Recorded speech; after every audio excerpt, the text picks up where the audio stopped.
humanidade viveu em termos espirituais, horas dantescas, porque aconteciam as coisas nas vidas humanas, e os seres humanos atribuíam, como aqueles da geração espontânea, ao demônio. Era Satanás, que provocava distúrbio nas vidas das pessoas. Até hoje muita gente acha que o Satanás é o Todo-Poderoso. Deus pode muito pouco, mas Satanás pode tantas coisas, porque tudo que a gente não sabe explicar, nós dizemos é arte do demônio. Então acaba que o demônio, na visão de muitos, sabe mais e melhor do que o próprio Criador do universo, o que não deixa de ser uma aberração. Mas houve época em que essa aberração existia em graus grandiosos. Por quê?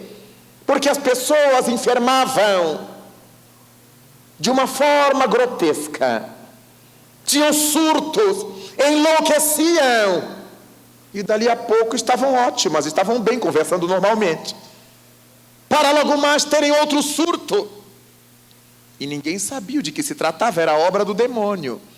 E muitas vezes, na tentativa de se expulsar o demônio, matava-se as pessoas, porque afinal de contas se dizia que o demônio entrava nelas.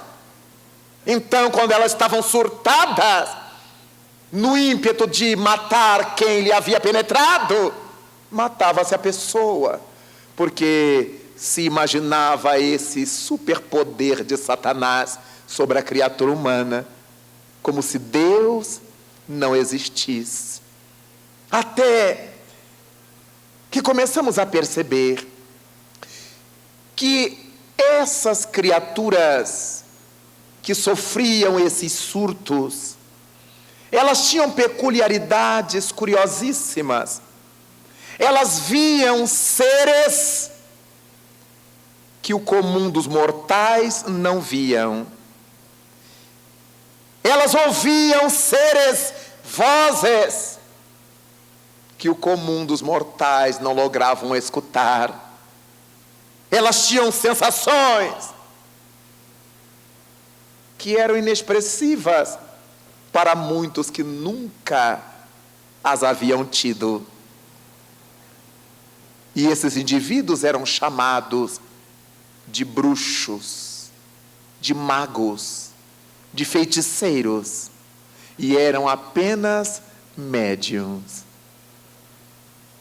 A mediunidade não era um fenômeno que começava a alcançar a criatura humana na Idade Média.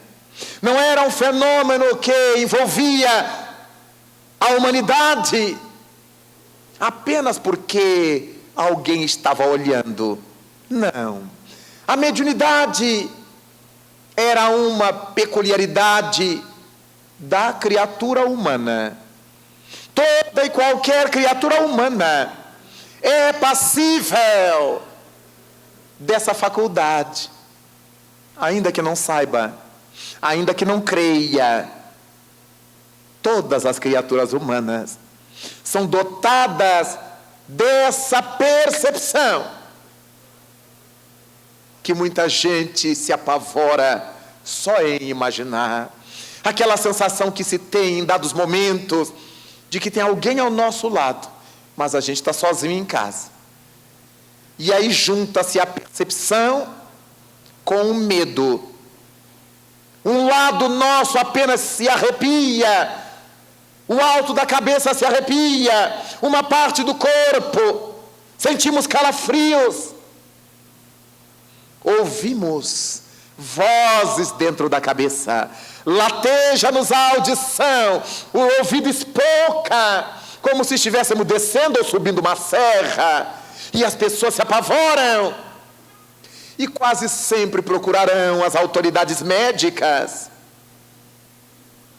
Você ouve vozes,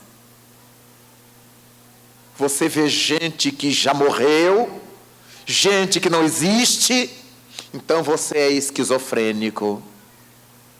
E aí começam as tarjas pretas a funcionar. Mas em verdade, o que Deus fez com a sua criatura humana foi dar-lhes microscópios psíquicos para que nós pudéssemos enxergar o infinitamente invisível correspondendo ao infinitamente pequeno, a esse mundo invisível que a grande massa das pessoas não enxerga, mas há alguns que enxergam. São essas pessoas cujos microscópios não são apenas as lentes, não são apenas aquelas lentes pobres do microscópio simples que nós chamamos lupa. Há pessoas que têm apenas lupas. Eu vi um vulto. Eu senti alguém perto de mim. Mas há outras que têm microscópios eletrônicos.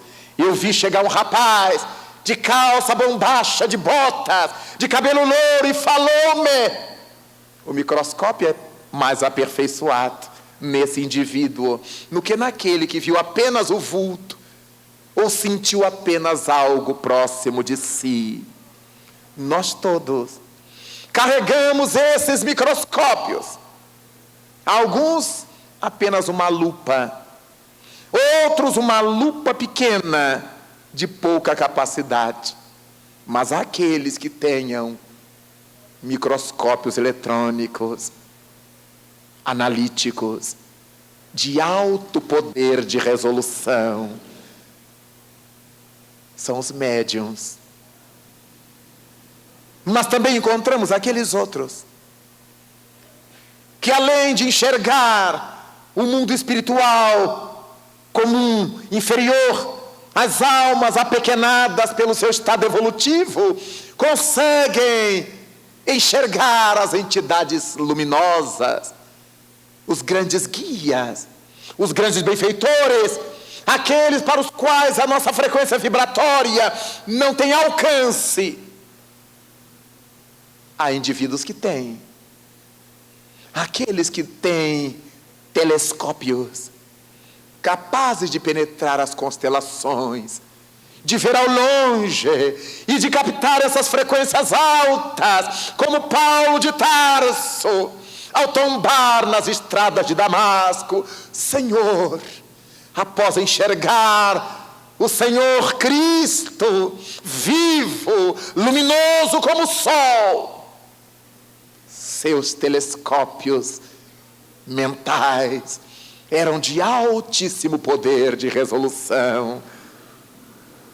Desse modo, os médiuns funcionam diante do mundo espiritual, como funcionam para o mundo orgânico, para o mundo físico, os microscópios e os telescópios. E não é por outra razão que as entidades devotadas ao erro, ao mal, ao trágico, à infelicidade, odeiam os médiuns. Porque são os médiuns que os descobrem. São os microscópios do mundo invisível. Os médiuns é que os veem agir, sabem o que eles estão fazendo, o que estão programando, o que estão desejando, e orientam as pessoas para que se vacinem, para que se premunam, a fim de sair da má influência. Daí, as entidades negativas do mundo espiritual fazerem de tudo para perturbar a marcha, a vida, a saga de todo mundo que tem mediunidade a serviço do bem. Porque, afinal de contas, quanto mais médiuns se devotarem ao bem, mais vulneráveis serão as artimanhas das sombras, mais frágeis serão seus poderes. Porque onde estiver um médium, com seu microscópio mental, com seu microscópio psíquico, vê-los-á ou vê-los-ão, e certamente acusarão as suas trampas. O que é que eles estão fazendo? E é assim que agem os médiuns. Procure ler, estudar, sair do vício, porque você está sendo explorado por entidades espirituais negativas, que querem levá-lo ao vício, à bancarrota, para que você perca a oportunidade da reencarnação. São esses os diálogos que os médiuns equilibrados costumam ter com as pessoas que os buscam. E essas entidades que estavam devotadas a destruir, a destroçar, a perturbar, ficam desesperadas com esses médiuns. Daí, os médiuns não podem ser benquistos pelas entidades do mal, mas nem Jesus o foi. Que temos nós contigo, Jesus de Nazaré? Disse-lhe a entidade atormentada pela voz de uma mulher enlouquecida na sinagoga de Cafarnaum. Deixa-nos em paz, disse a voz que representava a legião, através daquele homem que se levantou do túmulo na cidade de Gerasa ou de Gadara, nas montanhas gregas. Deixa-nos em paz, sai deste homem. Quem tu és? Somos legião. Por que legião? Porque somos muitos o que exploramos este homem. Em nome do meu Pai, legião, sai dele. É esse o trabalho dos médiuns, o que Jesus ensinou: identificar a sombra e colocar luz no seu lugar. Mas quando nós conhecemos a doutrina veneranda dos espíritos, a mediunidade ganha um status de ferramenta de trabalho. Não se prestará jamais ao envaidecimento humano, mas sim à responsabilidade humana.